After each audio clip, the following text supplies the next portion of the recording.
कृषि विभाग ने कालाबाजारी के आरोप में 2 फर्मों के लाइसेंस निलंबित किए हैं। कृषि विभाग ने मेसर्स गणेश खाद बीज भंडार श्यामगंगा तहसील मालाखेड़ा को उर्वरक के कारोबार करने के उद्देश्य से उर्वरक लाइसेंस जारी किया था। फर्म के निरीक्षण के दौरान पाया कि प्रतिष्ठान पर यूरिया उर्वरक के 642 बैग पोस्ट में बैलेंस था, लेकिन निरीक्षण के दौरान भौतिक स्टॉक में 0 बैग पाए गए।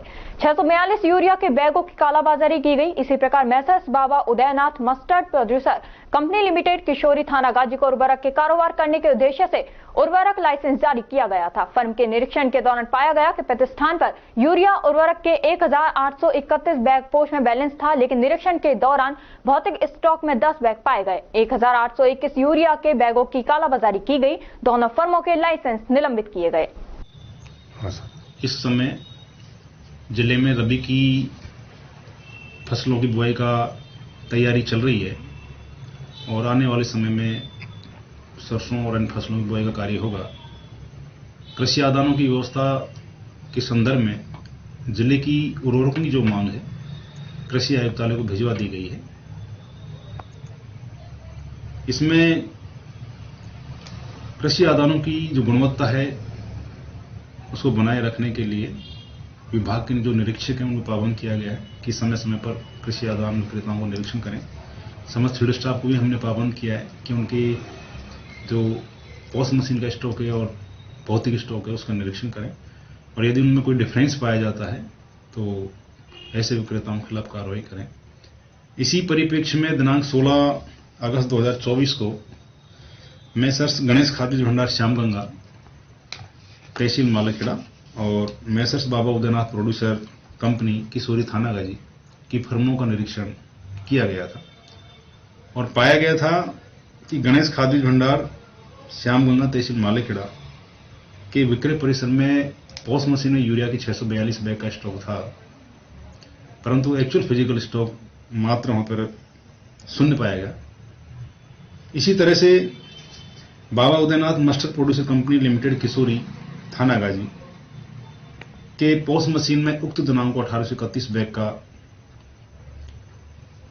बैलेंस था, परंतु निरीक्षण के दौरान एक्चुअल फिजिकल स्टॉक मात्र 10 बैग पाया गया। इससे ऐसा लग रहा था कि फर्म के द्वारा उर्वरक की कालाबाजारी की गई है। इस संदर्भ में इन फर्मों को कारण बताओ नोटिस जारी किए गए और फर्मों के द्वारा यह बताया गया था कि कुछ तकनीकी खराबी के कारण ये पोस्ट मशीन का स्टॉक बैलेंस नहीं खत्म कर पाए थे, परंतु यह स्पष्ट है कि इनके द्वारा फिजिकल स्टॉक और पोस्ट मशीन के स्टॉक में डिफरेंस इनकी फर्म पे पाया गया। इनके द्वारा भौतिक और फिजिकल पोस्ट मशीन के स्टॉक के बैलेंस को एक समान नहीं रखा गया, जो कि फर्टिलाइजर कंट्रोल ऑर्डर के तहत एक अनियमितता श्रेणी में आता है और इनका जवाब संतोषजनक नहीं पाए जाने की स्थिति में दोनों ही फर्मों के लाइसेंस को आज दिनांक 20 सितंबर 2024 को 15 दिवस के लिए निलंबित किया है। इस संदर्भ में मैं सभी कृषि आदान विक्रेताओं को सुझाव देना चाहूंगा कि उनके यहां पर पोस्ट मशीन का स्टॉक और फिजिकल स्टॉक को एक समान रखें। इसमें किसी तरह की कोई अनियमितता नहीं रखें, कोई लापरवाही नहीं करें और साथ ही समस्त फील्ड स्टाफ को भी हमने पाबंद किया है कि वो रेगुलरली कृषि आदान विक्रेताओं के यहाँ पर निगरानी रखें, निरीक्षण करें और यदि किसी विक्रेता के यहाँ पर पोस्ट मशीन के स्टॉक में और फिजिकल स्टॉक में कोई डिफरेंस पाया जाता है तो निसंदेह ऐसे विक्रेताओं के खिलाफ जो भी वैधानिक कार्रवाई वो की जाएगी। और किसान भाइयों को हम यही सलाह देना चाहेंगे कि जो भी कृषि आदान क्रय किया जाए उसका बिल विक्रेता से लेवें।